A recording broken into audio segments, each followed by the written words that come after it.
नमस्कार दोस्तों, मैं advocate Barkha Sharma DO junction में आपका स्वागत करती हूं और आज हम बात करेंगे बीएनएस की।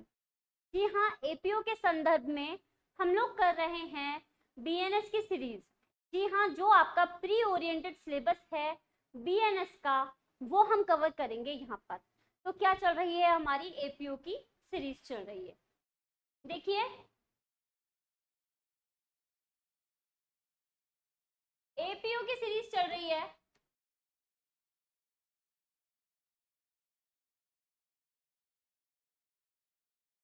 एपीओ की सीरीज चल रही है, प्री ओरिएंटेड है और उसमें सबसे पहले हम स्टार्ट कर रहे हैं बीएनएस को। तो कौन सा सिलेबस यहाँ पे बीएनएस का कवर किया जाएगा? बीएनएस का वो सिलेबस यहाँ पर कवर किया जाएगा जो आपके लिए एग्जाम ओरिएंटेड होगा, जिसके थ्रू आप प्री क्लियर कर सकते हैं। बिल्कुल, तो ये जो सीरीज है एपीओ की सीरीज है, बीएनएस की सीरीज है। जल्दी से जल्दी इसको अपने दोस्तों के साथ शेयर कर दीजिए, ज्यादा से ज्यादा लोगों को हमारे साथ जोड़ लीजिए और हम लोग कर रहे हैं बीएनएस की सीरीज। ठीक है, तो क्या बात करेंगे हम लोग? बीएनएस की बात करेंगे। बीएनएस किसके समकक्ष है? आईपीसी के, यानी कि आईपीसी की तरह ही है। तो हम सबसे पहले बीएनएस को स्टार्ट कर रहे हैं, वो सिलेबस ले रहे हैं जो हमारा प्री में आएगा। प्री कौन सा? प्री एपीओ का जो प्री का एग्जाम है उसमें हम करेंगे, क्योंकि ये एपीओ की प्री ओरिएंटेड सीरीज है। जल्दी से जल्दी इसको कंप्लीट करने की कोशिश करेंगे, लेकिन साथ में आपको करना है हमारे साथ एक काम। क्या काम करना है? आपको यहाँ पर HW यानी कि होमवर्क दिया जाएगा, वो आपको आज की तारीख में ही कंप्लीट करना है। जिस दिन आपको होमवर्क मिलेगा आपको उसी दिन क्या करना है? होमवर्क को कंप्लीट करना है। तो HW जब आप करेंगे, HW जब करेंगे हमारा, वो कौन कौन सा होगा? जो हम क्लास स्टार्ट कर रहे हैं उसकी स्टार्टिंग में आपको सबसे पहले मैं दे देती हूँ होमवर्क। क्या होमवर्क है? सबसे पहले तो इंडेक्स देखनी है। इंडेक्स कौन सी? प्री ओरिएंटेड इंडेक्स देखनी है आपको। प्लस क्या करना है? इलस्ट्रेशन, इलस्ट्रेशंस देख के चलनी है। जितना आज पढ़ा दिया जाएगा उसके जितने भी इलस्ट्रेशंस हैं आपको देख के चलने हैं। साथ में आपको इंडेक्स गो थ्रू करनी है, यानी कि जो पढ़ाया गया है, जो सेक्शन पढ़ाया गया है, आपको आज की तारीख में वो याद होना चाहिए। और जब आज की तारीख में आप उसको याद कर लेंगे तो उसको आपको कल रिवाइज करना होगा। देन फाइनली हम स्टार्ट करते हैं हमारा बीएनएस। देखिए, आप सामने पीडीएफ देख रहे होंगे। ये जो पीडीएफ है ये हमारे नोट्स हैं, यानी डीलो जंक्शन की तरफ से नोट्स प्रिपेयर किए गए हैं। मैं उन नोट्स की तरफ से ही आपको पढ़ा रही हूँ। जो नोट्स हैं उन्हीं के थ्रू आपको पढ़ाया जा रहा है, जिससे कि आपको पता चल जाए कि हमारे नोट्स किस तरीके के हैं और आपको किस तरीके से पढ़ाई करनी है। बेसिकली यहाँ पर जो आपकी एक्ट की बड़ी लैंग्वेज है उसको शॉर्ट करके समराइज करके लाया गया है कि बेसिकली हमको उस सेक्शन के अंतर्गत क्या क्या पढ़ना है। ठीक है, सबसे पहले बात करते हैं हम। बीएनएस नाम है इसका। ठीक है, बीएनएस यानी क्या होता है? बीएनएस क्या होता है? भारतीय न्याय संहिता। भारतीय न्याय संहिता है 2023 का एक्ट। ठीक है, सबसे पहले लेंगे हम चैप्टर नंबर 1 सेक्शन 1 से लेके 3 तक। ये वही है जो कि है आईपीसी का 1 से लेके 5 तक। ठीक है, तो आप देख रहे होंगे हम यहाँ पर आईपीसी को कनेक्ट करते हुए चल रहे हैं। तो आप लोग भी क्या करेंगे? साथ साथ इसको आईपीसी के साथ कनेक्ट करेंगे। और अगर आप चाहें तो आईपीसी को इसके साथ पढ़ सकते हैं, यानी कि जब आप बीएनएस पढ़ रहे हैं तो साथ में उन्हीं सेक्शंस को उठा सकते हैं आईपीसी के, जो कि आज हम बीएनएस के देख रहे हैं। जैसा कि मैंने पहले क्लास में बताया था, बाय 1 गेट 1 का ऑफर है। बीएनएस पढ़ेंगे तो आईपीसी आपको फ्री में मिलेगी। ठीक है, बस सेक्शंस लर्न करने हैं। तो देखिए क्या होता है। सबसे पहले प्रारंभिक यानी कि प्रीलिमिनरी पार्ट है ये। सबसे पहले सेक्शन 1 की बात की जा रही है। संक्षिप्त नाम, प्रारंभ और लागू होना। शॉर्ट टाइटल वाली बात आती है। आप देखते हैं जब भी कोई एक्ट स्टार्ट होता है उसमें सबसे पहले यही बात लिखी होती है, क्या नाम है, कहाँ लागू होगा, कब लागू हुआ। तो बेसिकली वही बात कर रहा है। बीएनएस नाम है इसका भारतीय न्याय संहिता 2023। सेंट्रल गवर्नमेंट राजपत्र में अधिसूचना द्वारा, जो कि 1 जुलाई 2024 है, यानी कि 1 जुलाई 2024 से इसको लागू किया गया था। इंपॉर्टेंट बात है, आपको पता होनी चाहिए। कब बना था? 2023 में बना था और जुलाई 2024 को ये लागू हुआ था। ठीक है, 25 दिसंबर है जहां तक मुझे ध्यान है इसकी डेट। 25 दिसंबर 2023 को ये बना था और 1 जुलाई 2024 को ये लागू हुआ था। ठीक है, भारत के भीतर किए गए अपराधों का दंड। देखिए, थर्ड नंबर पे जो इसका पॉइंट आ रहा है वो भारत के भीतर किए गए अपराधों के लिए दंड है। अगर आपके पास एक्ट है तो आप एक्ट निकाल सकते हैं। क्योंकि एक्ट हमारे लिए क्या होता है, जरूरी होता है, बिना एक्ट के तो हम पढ़ ही नहीं सकते। सबसे पहले देखिए संक्षिप्त नाम, विस्तार और प्रारंभ दे रखा है। पहला पॉइंट ये आपको दे रखा है 1.1, इस तरीके से आपको याद करना है 1.1 में क्या दे रखा है। तो 1.1 में दे रखा है कि संक्षिप्त नाम है इसका भारतीय न्याय संहिता 2023, यानी कि बीएनएस 2023 है। सेकंड बात लिखिए 1 जुलाई 2024 वाली बात, ये फर्स्ट नंबर पे बात थी, ये सेकंड नंबर पे बात है। थर्ड नंबर पे देखिए प्रत्येक व्यक्ति संहिता के उपबंधों के प्रतिकूल प्रत्येक कार्य या लोप के लिए जिसका वह भारत के भीतर दोषी होगा इस संहिता के अंतर्गत दंडनीय होगा। यानी किसकी बात की जा रही है, प्रत्येक व्यक्ति की बात की जा रही है। यहाँ पर ना किसी सिटीजन की बात की जा रही है, ना किसी फॉरेनर की बात की जा रही है, किसकी बात की जा रही है, व्यक्ति। ठीक है, व्यक्ति की डेफिनेशन अभी हम आके देखेंगे। तो ये कह रहा है भारत के भीतर किए गए अपराधों का दंड तो किस किसके लिए है, प्रत्येक व्यक्ति पे है। व्यक्ति के अंतर्गत कौन कौन शामिल है अभी हम आगे देखेंगे। तो इसमें केवल सिटीजन की बात नहीं की गई, किसी फॉरेनर की बात नहीं की गई है। ठीक है, पूछ लिया जाता है कि नागरिक पे लागू होगा, अनागरिक पे लागू होगा, किस पर लागू होगा। ठीक है, 3 पॉइंटों पे बात कर ली। चौथे पॉइंट पर आ जाइए। भारत से परे किए गए किसी अपराध के लिए जो कोई व्यक्ति भारत में तत्समय प्रवृत्त किसी विधि के अनुसार विचारण का पात्र है, भारत से परे किए गए किसी कार्य के लिए उसे इस संहिता के उपबंधों के अनुसार ऐसा बढ़ता जाएगा मानो वह कार्य भीतर किया गया था। देखिए जब आपने लैंग्वेज देखी तो आपको कनिष्ठ लगी होगी। अब हम देखिए हम क्या लेके आए हैं, भारत से परे, परे यानी कि बाहर किए गए किंतु उसके भीतर विधि के अनुसार विचारणीय अपराधों के लिए दंड। यानी भारत से तो बाहर किया गया है लेकिन वो जो अपराध है वो विचारित कहाँ किया जा रहा है, भारत में। तो उसके अगर अनुसार कोई अपराध किया गया है तो वो व्यक्ति दंडित होगा भारतीय विधि के अनुसार, यानी कि बीएनएस के अनुसार। ठीक है, क्योंकि ऐसा माना जाता है कि जब कोई व्यक्ति बाहर जा रहा है तो अपनी जो विधि है वो साथ में लेकर जा रहा है। मान लीजिए कोई व्यक्ति है घूमने गया है विदेश में, ठीक है, तो ऐसे तो है नहीं कि अपनी लॉ को यहाँ पर छोड़ के गया है, साथ में लॉ को लेके जाता है। और अगर उसको जैसे कि हत्या के लिए दोषी किया गया और अगर वो हत्या के लिए दोषित है और उसको यहाँ के अकॉर्डिंग विचारित किया जा सकता है तो वो यहाँ पर ही दंडित किया जाएगा। ठीक है, बात में समझ में आई। बाकी जो वहाँ के लॉ होते हैं वहाँ के अगर अकॉर्डिंग अपराध करेगा तो उसको वहाँ के लॉ के अकॉर्डिंग दंडित किया जाएगा, पनिशमेंट दिया जाएगा। लेकिन क्या होता है अगर वो अपराध भारतीय विधि के अनुसार विचारित है तो उसको किसके अनुसार दंडित किया जाएगा, बीएनएस के अकॉर्डिंग दंडित किया जाएगा, पनिशमेंट दिया जाएगा। ठीक है, बात समझ में आई।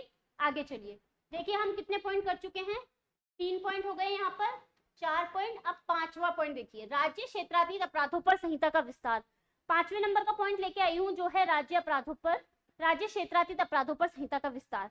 ठीक है, इसमें क्या कहा गया है, भारत से बाहर और परे किसी स्थान पे किसी भारत के नागरिक के द्वारा, देखिए स्पेसिफिकली क्या कह दिया, सिटीजन की बात कर दी, यहाँ पर किसकी बात कर दी, सिटीजन की बात कर दी, यानी कि नागरिक की बात हो गई।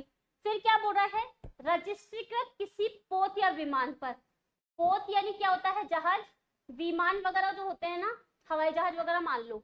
तो क्या क्या बात हो गई, नागरिक हो गया, पोत हो गया, विमान, यानी कि जो भारत के द्वारा रजिस्ट्रीकृत पोत या विमान है अगर उस पर अपराध किया है तो उसकी बात की जा रही है। इसके अलावा क्या है, कंप्यूटर साधन को लक्ष्य करते हुए, कंप्यूटर साधन क्या मतलब हो गया, क्योंकि आप देखते हैं आजकल आईटी का जमाना है, तो अगर किसी कंप्यूटर कंप्यूटर को टारगेट करके अपराध किया गया है तो फिर वो क्या होगा, बीएनएस के अकॉर्डिंग दंडित होगा। ठीक है, पनिशमेंट उसके अकॉर्डिंग दिया जाएगा। ये यहाँ पे बात कह दी। ठीक है, आई बात समझ में यहाँ तक। इसके बाद देखिए आप क्या बोल रहा है, लास्ट में स्पष्टीकरण बता रहा है अपराध के बारे में और फिर दे रखा है एक इलस्ट्रेशन। इलस्ट्रेशन कौन पढ़ेगा, आप पढ़ेंगे। जैसे कि आईपीसी में चलता है कि क्या जो भारत का नागरिक है उगांडा में जाके हत्या करता है तो वो किसके अनुसार दंडित किया जाएगा। तो देखिए यहाँ पे भी लिखा है क्या जो भारत का नागरिक है भारत से और बाहर परे, यानी आप जर्मनी को मान लीजिए कि जर्मनी में जाकर अपराध करता है, ठीक है, तो या वहां पे जाकर हत्या करता है, वह भारत के किसी स्थान पे जहां पर भी वो पाया जाए हत्या के लिए विचारित और दोषित किया जाएगा। मान लीजिए वो जर्मनी से आता है और उसको दिल्ली एयरपोर्ट पर पकड़ लिया जाता है तो उसको भारत की विधि के अनुसार विचारित और दोषित किया जाएगा। आई बात समझ में आपको। कितने पॉइंट देखे हमने, 5 पॉइंट देखा, लेकिन यहाँ पर एक 6 पॉइंट और है जो क्या बता रहा है आप देखो। इस संहिता की कोई भी बात, इस संहिता मतलब कि भारतीय न्याय संहिता की कोई भी बात भारत सरकार की सेवा के अधिकारी, यानी कि किसकी बात हो गई, कीवर्ड निकालिए, ऑफिसर्स की बात हो गई, सैनिक, नौसैनिक, वायुसैनिक यानी आर्मी की बात हो गई। और इसके बाद विद्रोह और अभित्यजन को दंडित करने वाले उपबंध, यानी विद्रोह और अभित्यजन इसका क्या हो गया, कीवर्ड हो गया। और साथ में उपबंध हो गया विशेष विधि और स्थानीय विधि, विशेष विधि और स्थानीय विधि के ऊपर लागू उपबंधों पर प्रभाव नहीं डालेगी। भाई क्यों प्रभाव नहीं डालेगी, यहाँ पर भी तो आपने विशेष उपबंध है दे रखे हैं, जो विशेष विधि है वो भी इंडिया की है और जो लोकल लॉ है वो भी इंडिया का है, तो क्यों अप्लाई नहीं होगा। तो विशेष विधि क्या होती है, एक स्पेसिफिक एरिया पे लागू होती है, एक स्पेसिफिक सब्जेक्ट पे लागू होती है। जैसे कि हो गया हमारा SC/ST का एक्ट, ठीक है, विशेष पे लागू है, ST/ST का एक्ट, ठीक है। तो ये क्या हो गया, विशेष हो गया। और कहां पर दे रखा है इसको, 230 के अंतर्गत दे रखा है। देखिए साथ के साथ अगर सेक्शन लेके चलेंगे तो आपको आसानी रहेगी। इसके बाद देखिए स्थानीय विधि यानी कि लोकल लॉ की बात की जा रही है। अब लोकल लॉ पर भी क्यों अप्लाई नहीं कर रहे, क्योंकि भाई इनके अपने लॉ हैं। जैसे कि मान लीजिए राजस्थान रेंट कंट्रोल एक्ट है, राजस्थान टेनेंसी एक्ट है, तो राजस्थान पे अप्लाई हो रहा है, पूरी जगह पे अप्लाई नहीं हो रहा। तो ये एक लोकल लॉ है। कहां पर दे रखा है, 218 में दे रखा है, 218 में दे रखा है, आप एक बार जाकर देख सकते हैं। और 230 में हमको विशेष विधि दे रखी है। तो जब विशेष विधि पर विशेष प्रावधान लागू हो रहे हैं और लोकल एरिया पर लोकल लॉ अप्लाई हो रहा है, तो उनको वहां पर अप्लाई नहीं करेंगे। तो देखिए ये वाला है नया पॉइंट, आपको पता होना चाहिए कि किस किस पे अप्लाई नहीं हो रहा। सबसे पहला पॉइंट ऑफिसर पर अप्लाई नहीं हो रहा, देन आर्मी पर अप्लाई नहीं हो रहा, फिर विद्रोह और अभित्यजन पर अप्लाई नहीं हो रहा, चौथा पॉइंट बोल रहा है स्पेशल लॉ और लोकल लॉ पर अप्लाई नहीं हो रहा। इस तरीके से पढ़ने पर हमारा सेक्शन नंबर 1 कंप्लीट होता है, जो कि आईपीसी के सेक्शन 1 से लेके 5 तक कवर करता है।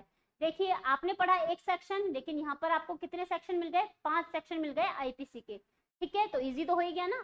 तो ये बात हो गई हमारी बीएनएस के सेक्शन नंबर 1 की। अब जो इसका बड़ा वाला सेक्शन है ना, वो कौन सा है, सेक्शन नंबर 2।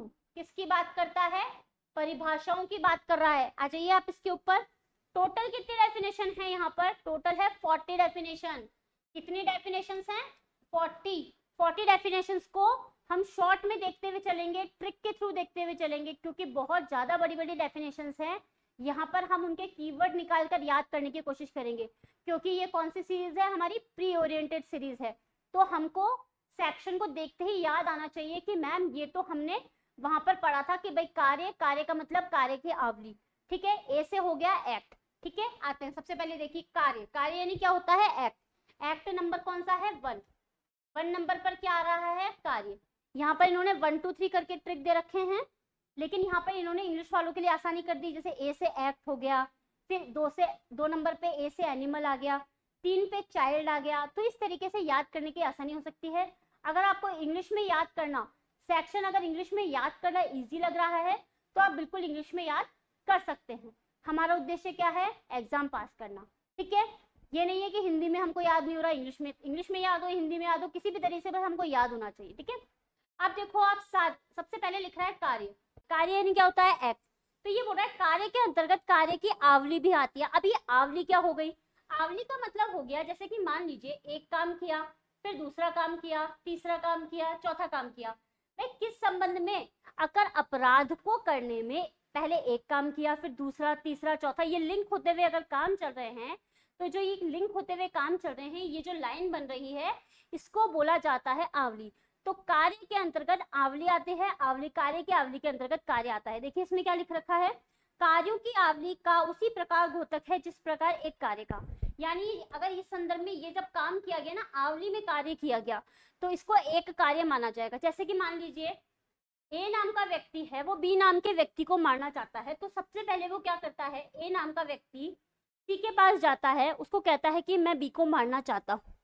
फिर ये सी नाम का व्यक्ति बाजार जाता है, जहर लेके आता है, जहर लेके आके उसके खाने में मिलाता है। तो उसने क्या किया, उस व्यक्ति को मारने में एक कंटिन्यूटी में एक काम किया, आवली बनी उसकी। तो ये उसके अंतर्गत आता है। तो ये कई बार पूछा जाता है, आपको पता होना चाहिए। जीव जंतु, जीव जंतु का मतलब क्या हो गया, फर्स्ट नंबर पे हमारा कार्य हो गया, सेकंड पे हमारा जीव जंतु हो गया। जीव जंतु का मतलब होता है एनिमल।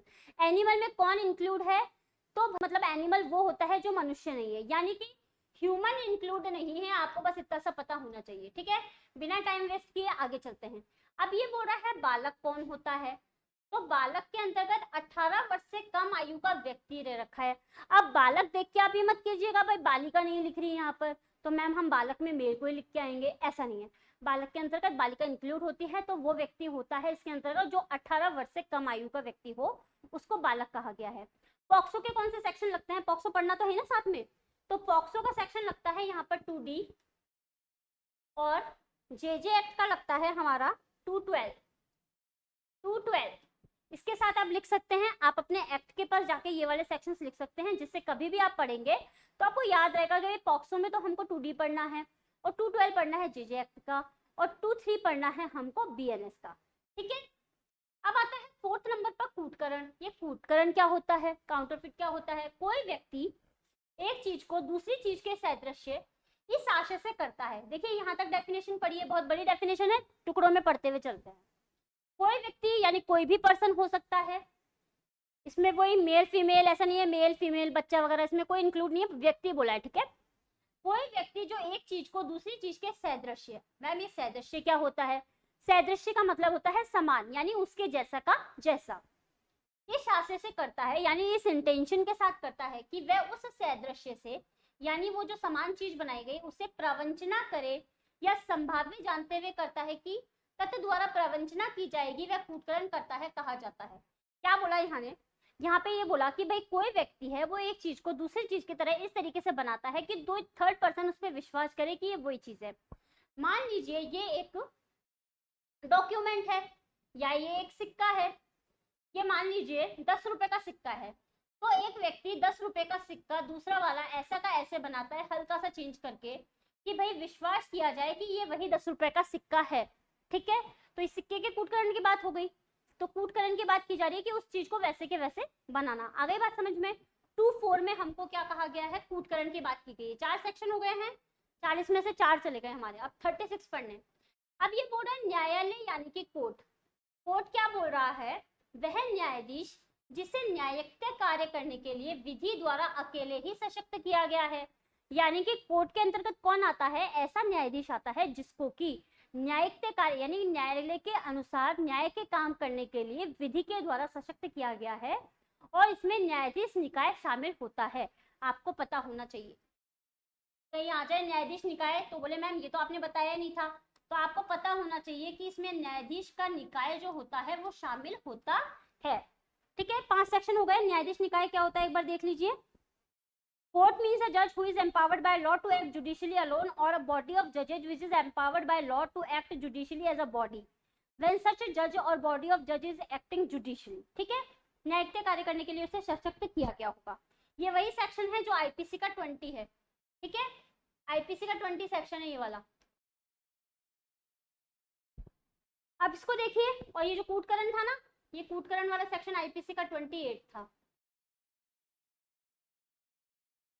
और ये कार्य वाला 33 था, शायद 33 था कार्य के अंतर्गत।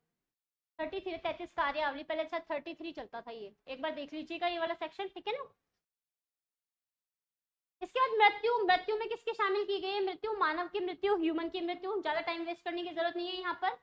7th नंबर पर आ रही है बेईमानी से। तो आईपीसी का कौन सा सेक्शन था? 24, जो इस बेईमानी से। ठीक है ना।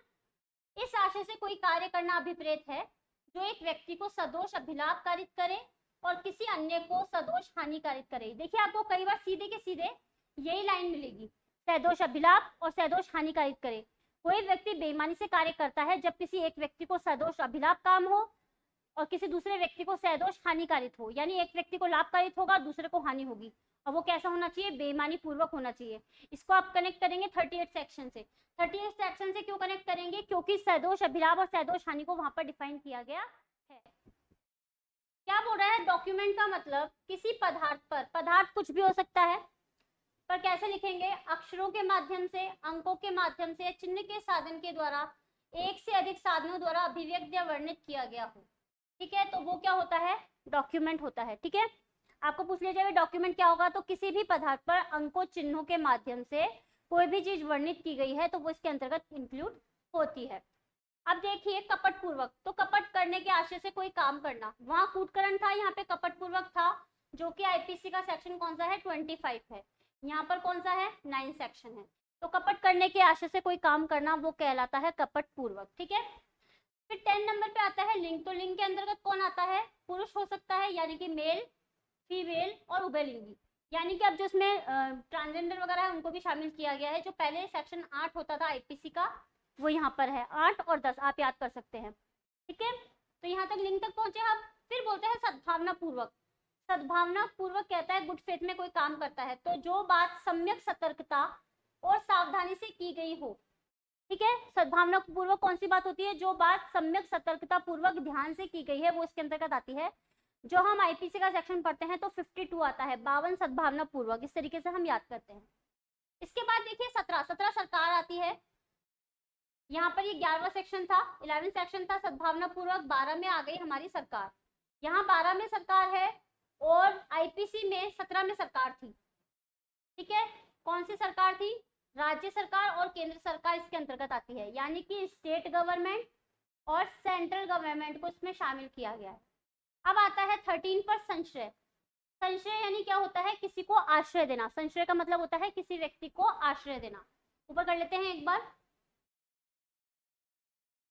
देखिए सरकार में देखी थी हमने, 17 सरकार आ गई थी, 17 सरकार में आ गई थी हमारी सेंट्रल गवर्नमेंट और स्टेट गवर्नमेंट। इसके बाद संशय का मतलब आ गया किसी व्यक्ति को आश्रय देना, ठीक है। आश्रय देना, मनोरंजन के साधन, आश्रय देना, भोजन देना, पेय देना यानी पीने का सामान देना, धन देना, वाहन देना आदि देना। यानी कि कोई व्यक्ति अपराध करने जा रहा है और उसको संशय दी जाती है। 52 के आईपीसी का आता है 52A, जो कि संशय की बात करता है। और यहाँ पर भी ये सेक्शन क्या बात कर रहा है, संशय की बात कर रहा है। कौन सा सेक्शन है, देखिए संशय की कौन सा सेक्शन बात कर रहा है, 13। यहाँ पर सेक्शन 13 आता है और यहाँ पर आता है हमारा 52 के, आईपीसी में 52 के आता है, ठीक है। फिर आता है क्षति, जो कि आती है हमारी आईपीसी में 44 और यहाँ पर कौन से नंबर पर आ रही है, 14 नंबर पर। तो जो किसी व्यक्ति के शरीर, मन, ख्याति या संपत्ति को अवैध रूप से कारित हो, यानी क्षति किसके लिए की जाती है, शरीर को, मन को, ख्याति को हो रही है, मतलब नुकसान कारित किया जा रहा है। एक व्यक्ति किसी दूसरे व्यक्ति के शरीर को, मन को, ख्याति यानी क्या होती है, उसकी रिस्पेक्ट वगैरह होती है, जैसे कि जो मानहानि वगैरह कर देते हैं ना, उसकी बात होती है, ठीक है। उसको क्षतिकारित कर रहा हो, संपत्ति को नुकसान कर रहा हो, जैसे कि मान लीजिए कि कोई व्यक्ति है, ए नाम का व्यक्ति बी नामक व्यक्ति के पास अपनी गाय रखवा के करता है कि भाई मैं 2 दिन के लिए बाहर जा रहा हूँ तो मेरी गाय का ध्यान रखना, लेकिन वो खुन्नस में क्या करता है, उसकी गाय को मार देता है, या ठीक है उसकी गाय को बेच देता है, ठीक है, उसको उसके पैसे भी नहीं देता, तो वो कहता है भाई उसकी संपत्ति का नुकसान कर रहा है, ठीक है। फिर बोलता है न्यायाधीश। न्यायाधीश तो एक ऐसा व्यक्ति होता है जो आधिकारिक तौर पर न्यायाधीश हो। इसने हमको यहाँ पर ये वाली बात बताई है। आ जाइए 16 नंबर पर। ऐसा व्यक्ति अभिप्रेत है जो आधिकारिक तौर पर न्यायाधीश के रूप में अभिभेद किया गया है। 19 नंबर पे जो आता है हमारा, ठीक है, 19 न्यायाधीश होते हैं, ये बात ध्यान रखिएगा। और यहाँ पर कौन से नंबर पे आ रहा है न्यायाधीश, 16वें नंबर पे आ रहा है, 16 नंबर पर आ रहा है, ठीक है।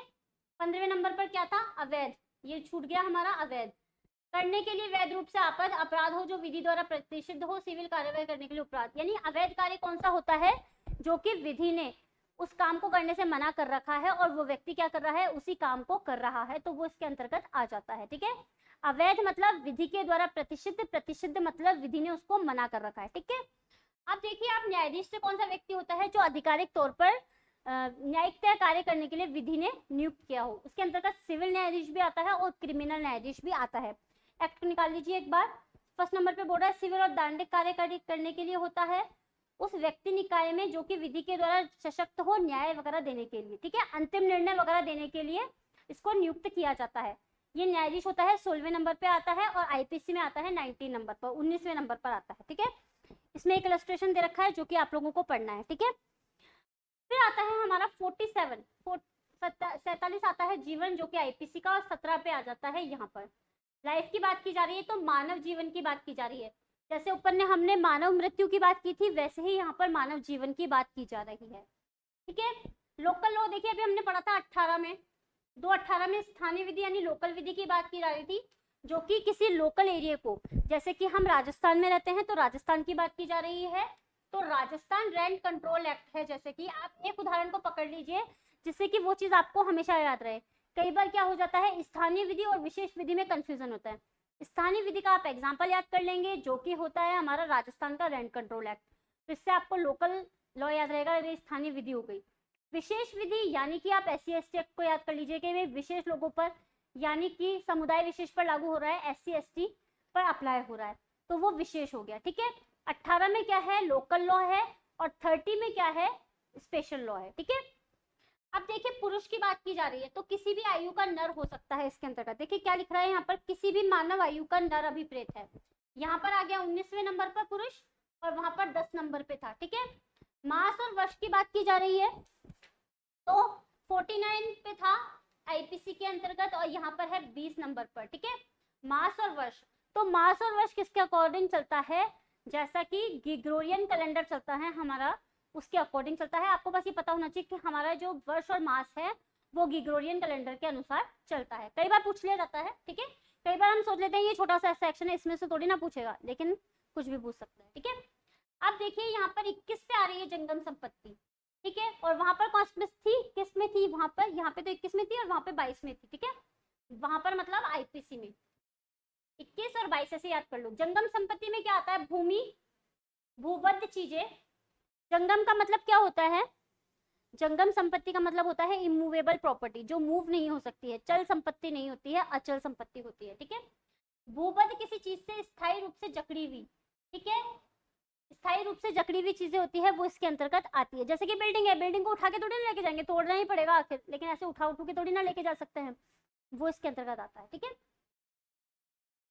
अब इसके बाद देखिए 22 में आता है वचन, ठीक है।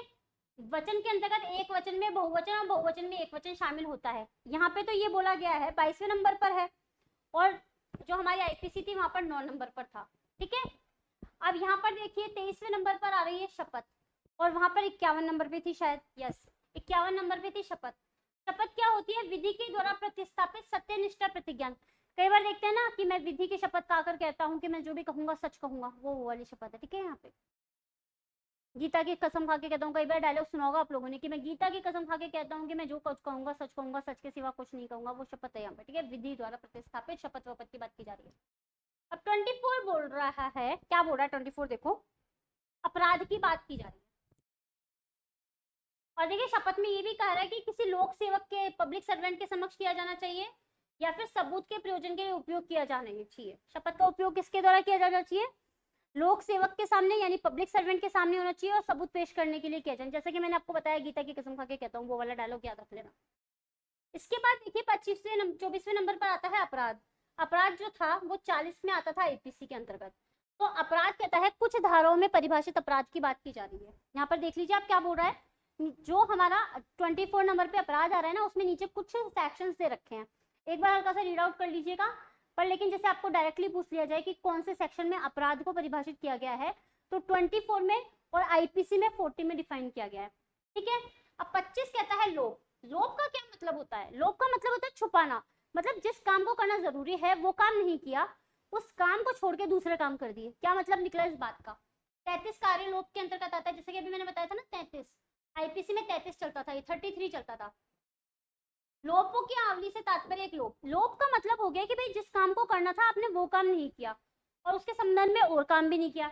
जैसे कि कैदी, कैदी का उदाहरण लो कि जेलर था, वो कैदी को खाना देना था, सुबह शाम खाना देता था, लेकिन वो चाहता था कि ये जो कैदी है ये जेल में ही मर जाए, तो क्या करता था भाई, अपना जो भी उसका टाइमिंग होता था उसमें आता था, उसके अलावा उसको खाना नहीं देता था, साथ में जो व्यक्ति होते थे उनसे लड़ाई झगड़े करवाता था, इसके अलावा पानी वगैरह नहीं देता था, उसकी जरूरत के साधन नहीं देता था। तो ये सारे काम किए गए इसको मारने के उद्देश्य से, तो ये क्या हो गई, आवली हो गई, ठीक है। मतलब उसका काम था वो काम करना और उस काम को नहीं किया, वो इसके अंतर्गत आता है, लोप होता है। क्या होता है, उसको लोप कहते हैं,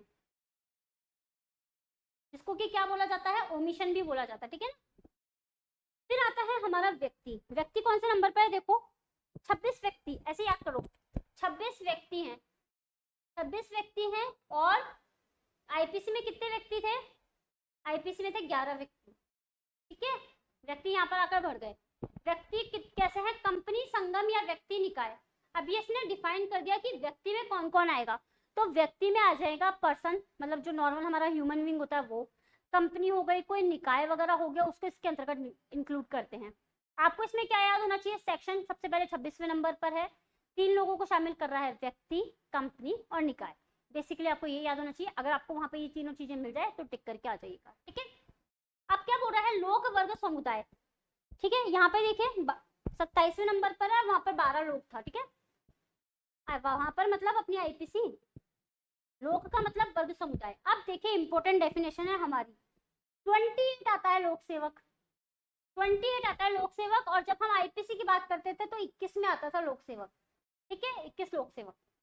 लोक सेवक कौन होता है? एक ऐसा व्यक्ति होता है जो आर्मी का सदस्य हो, कोई जज वगैरह हो, जज यानी कि कोर्ट का कोई ऑफिसर हो, और लोक सेवक की सहायता करने वाला कोई असेसर हो, कोई पंचायत का सदस्य हो, कोई माध्यस्थ यानी कि आर्बिट्रेटर हो, पुलिस का कोई ऑफिसर हो, या फिर सरकार का कोई संपत्ति वगैरह, कहते हैं ना भाई रिसीवर अपॉइंट कर रखा है कि वो उसकी जाके प्रॉपर्टी को लेगा, तो वो व्यक्ति हो गया इसके अंतर्गत। इसके अलावा कौन हो सकता है? निर्वाचक नामावली यानी कि जो अपने इलेक्शन वगैरह होते हैं उसमें नाम दर्ज कराने वाला व्यक्ति हो सकता है।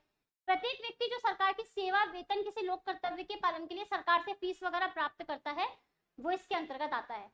ठीक है, बहुत बड़ा सेक्शन है, लेकिन यहाँ पर आपके लिए कीवर्ड निकाल के लाए गए हैं कि जिससे कि आप उस पॉइंट को देखें, क्योंकि कई बार क्वेश्चन आ जाता है कि ये व्यक्ति लोक सेवक है या नहीं है, तो आपको ये पता होना चाहिए कि ये व्यक्ति तो लोक सेवक है और ये व्यक्ति लोक सेवक नहीं है। ठीक है, कौन कौन से हो सकेंगे ये मैंने सारे आपको सीख रखे हैं।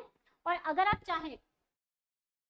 चाहें तो क्या कर सकते हैं, इनको ले सकते हैं, नोट्स को अपने वहां से डिलो लर्निंग ऐप डाउनलोड कर लीजिए और वहां से ले लीजिएगा।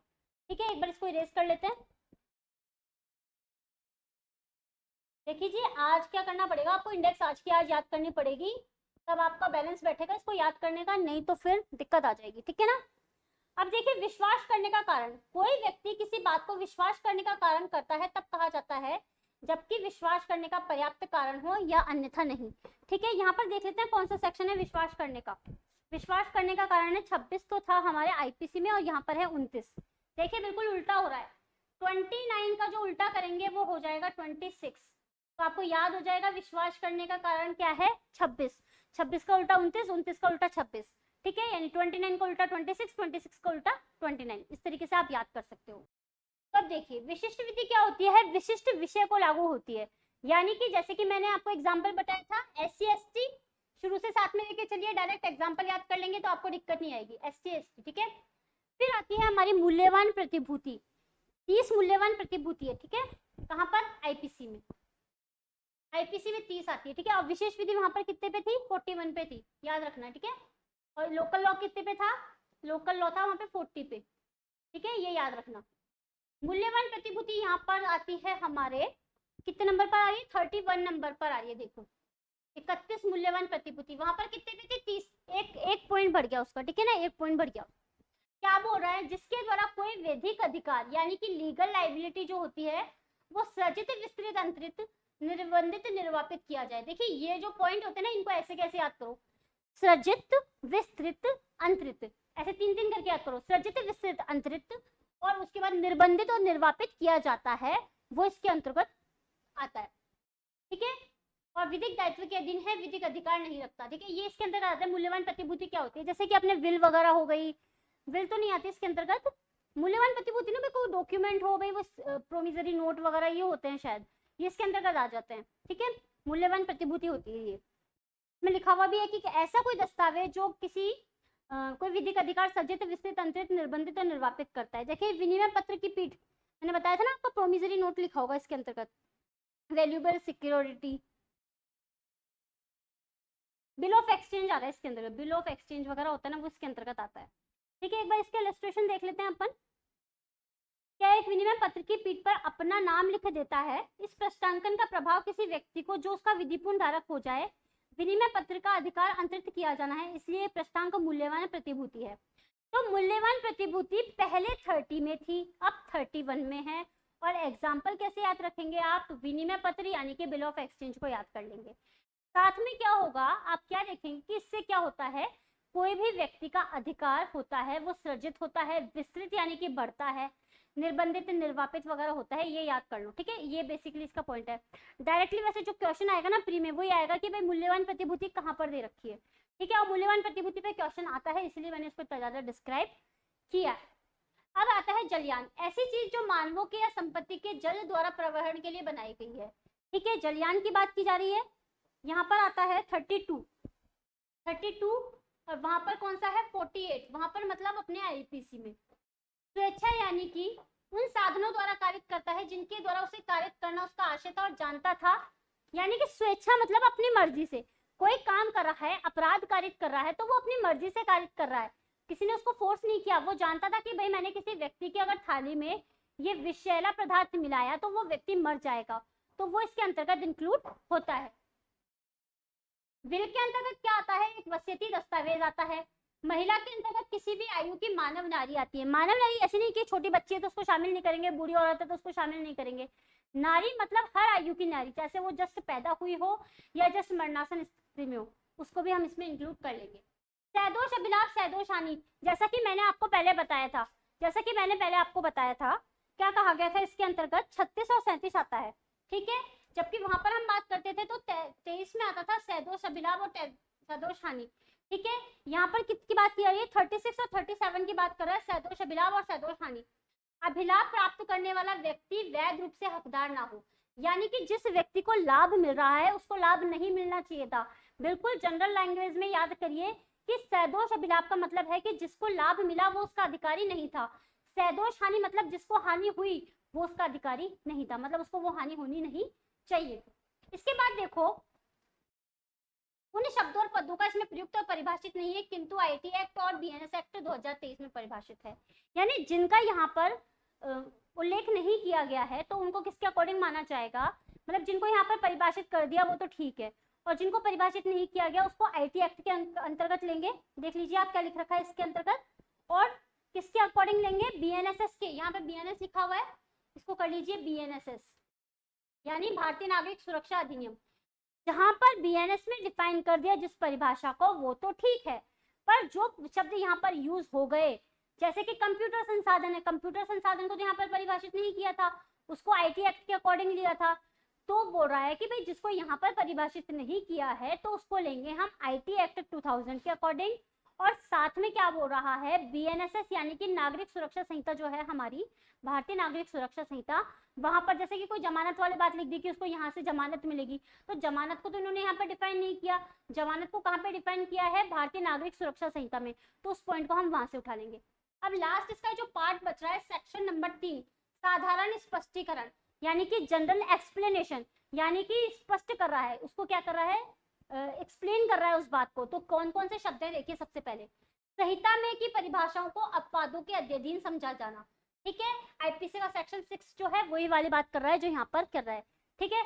इसमें से क्वेश्चन नहीं आता, लेकिन फिर भी आपको पता होना चाहिए कि संहिता में की परिभाषाओं को अपवादों के अध्ययन समझा जाना।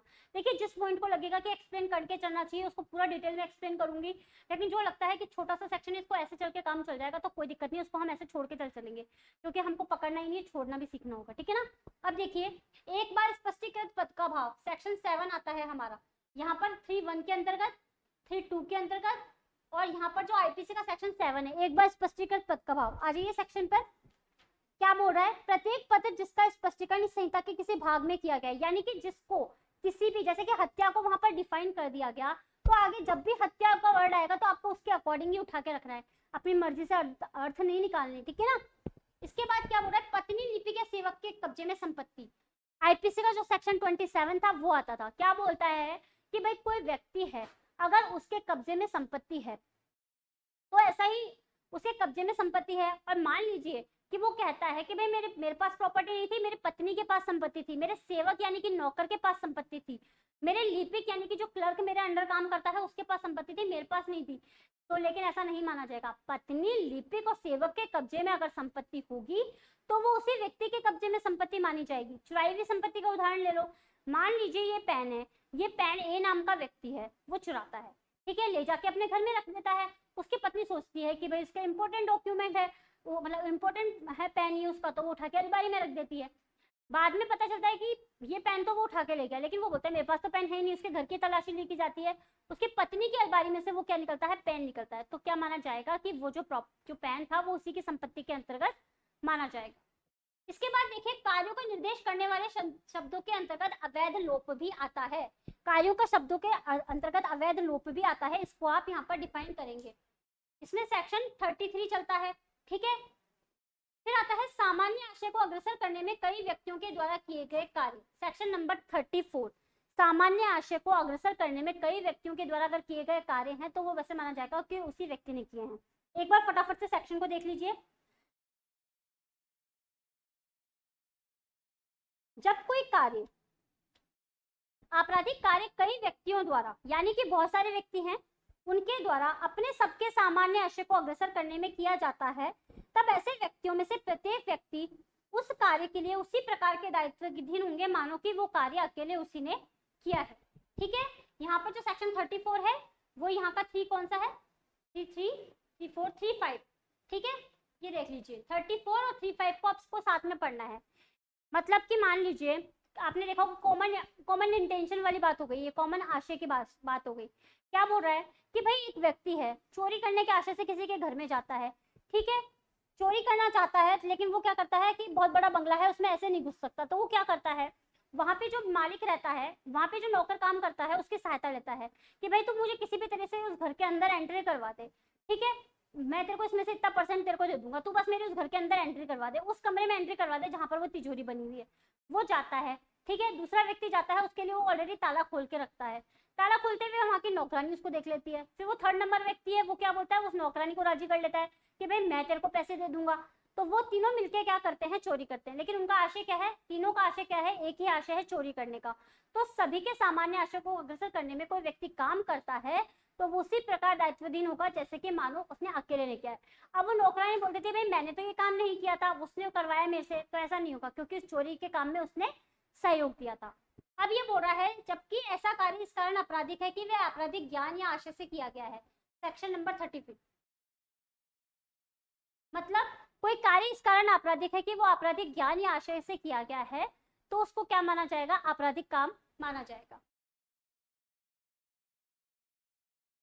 फिर बोलता है अंशतः कार्य द्वारा और अंशतः लोक के द्वारा कारित परिणाम, सेक्शन नंबर 36 चलता है। बहुत बार ये उदाहरण पूछा जाता है अंशतः कार्य के द्वारा, जैसे कि एक जेलर का उदाहरण मैं शुरू से ले रही हूँ। जेलर का उदाहरण देने से मेरे को पता चला कि भाई एक व्यक्ति है, ठीक है, ये 2 जेलर है, ए नाम का जेलर है और बी नाम का जेलर है, ये सी नाम के कैदी को मारना चाहते हैं। तो ये क्या करता है, ए तो आकर इसकी पिटाई कर देता है और बी इसको खाना नहीं देता, यानी कि इसको खाना देने का लोभ कर देता है। ए तो काम करता है कार्य, यानी कि इसको पीटने का काम करता है, और बी क्या करता है, लोभ करता है, उसको खाना वाना नहीं देता है। तो अंशतः कार्य द्वारा अंशतः लोभ के द्वारा कारित परिणाम से अगर मृत्यु कारित हो जाती है तो वो दोनों व्यक्ति उसी प्रकार क्या होंगे, दायित्वहीन होंगे। अब लास्ट हमारा पॉइंट बढ़ता है किसी अपराध को गठित करने वाले कई कार्यों में से किसी एक कार्य को करके सहयोग करना। सेक्शन नंबर आ जाता है हमारा 37 आईपीसी का। क्या बोल रहा है, एक बार एक्ट में देख लेते हैं। जब कोई अपराध कई कार्यों के द्वारा किया जाता है, तो जब कोई या तो अकेले या किसी अन्य व्यक्ति के साथ सम्मिलित होकर उन कार्यों में से कोई एक कार्य करके उस अपराध के लिए सहयोग करता है तो वो अपराध करता है। सेम बात है, जैसे कि मान लीजिए ए नाम का व्यक्ति है, बी नाम के व्यक्ति को मारना चाहता है, तो सी नाम का व्यक्ति आकर उसको चाकू पकड़ा देता है, तो ये वो ऐसे नहीं बोल सकता मैंने तो उसको चाकू पकड़ाया था, ठीक है, गुस्से में उसको चाकू पकड़ा दिया था, लेकिन उसने क्या किया, भाई उसको सहयोग तो किया ना चाकू देने का। तो ये क्या बोल रहा है, किसी अपराध को गठित करने में, अपराध कौन सा हो गया, हत्या, हत्या को गठित करने वाले कोई कार्यों में से, मतलब वो दोनों लड़ाई करके वो चाहता था उसका गला दबा के उसको मार सकता था, लेकिन सी नाम के व्यक्ति ने क्या किया, उसको चाकू पकड़ा दिया। तो चाकू पकड़ाना क्या किया, उसको हत्या करने में सहयोग किया था, तो वो व्यक्ति क्या है, उसका सहयोग कर रहा है, वो भी अपराध कायद करना चाहता है, वो भी हत्या को कायद करना चाहता है। तो ये हमारा पॉइंट हुआ सेक्शन नंबर 1 से लेके 3 तक। उम्मीद करती हूँ आपको ये क्लास अच्छी लगी होगी। बीएनएस का हमने एक फास्ट रिवीजन किया है एपीओ के संदर्भ में, और अगर आपको ये सीरीज अच्छी लग रही है, आप चाहते हैं ये सीरीज कंटिन्यू चले, हम प्री ओरिएंटेड सीरीज को अच्छे से कंप्लीट करें, जल्दी से जल्दी कंप्लीट करें, तो आप क्या कर सकते हैं, अपने चैनल को लाइक शेयर सब्सक्राइब कीजिए, अपने दोस्तों के साथ जोड़िए। साथ में चाहते हैं कि जो पीछे नोट्स लिखे हुए हैं ये आप लोगों के पास भी हो, जिससे कि जब आप क्लास लें तो आप लोगों को क्या हो कि आप उन नोट्स को देखकर रिवाइज वगैरह कर सके बाद में। तो आपको डीलॉ लर्निंग ऐप डाउनलोड करनी है। डीलॉ लर्निंग ऐप पर एपीओ नोट्स करके होगा ऑप्शन, उस पर जाना है, 500 रुपीज के नोट्स हैं, पीडीएफ निकाल के पीडीएफ डाउनलोड कर सकते हैं और फिर आप हमारे साथ स्टडी कर सकते हैं। आज आपकी ये पहली क्लास है, जितनी जल्दी नोट्स आप लेंगे, जितनी जल्दी आप वीडियोस देखना शुरू करेंगे, वो उतना आपके लिए आसानी रहेगी, ठीक है।